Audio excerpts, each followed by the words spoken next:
Seorang ayah berinisial TR, 34, warga Kecamatan Randuagung, Kabupaten Lumajang, Jawa Timur, diduga telah menyetubuhi putrinya sendiri berinisial R, 13. Kepala Bidang Perlindungan Anak dan Pelayanan Rehabilitasi Sosial Dinas Sosial, Pemberdayaan Perempuan dan Perlindungan Anak, Dinsos P3A, Kabupaten Lumajang, Darno mengatakan, terduga pelaku diketahui adalah ayah kandung korban.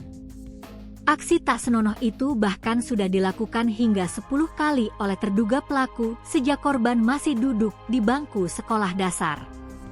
Hal ini diketahui setelah ayah korban dilaporkan kepada polisi pada 14 April 2025. Awalnya, korban cerita ke temannya, sampai akhirnya pihak desa melaporkan terduga pelaku ke polisi, kata Darno di Lumajang, Senin, 2 Mei 2025. Menurut pengakuan korban sudah 10 kali, mulai kelas 5 atau kelas 6, pokoknya masih SD, sekarang korban sudah SMP kelas 1, lanjutnya.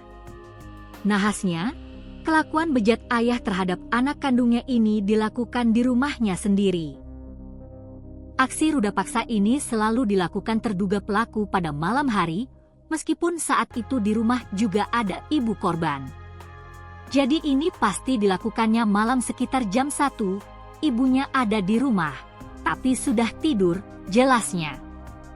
Kasih Humas Polres Lumajang Ibda Untoro Abimanyu membenarkan bahwa terdapat laporan dugaan asusila oleh ayah kandung terhadap anaknya sendiri.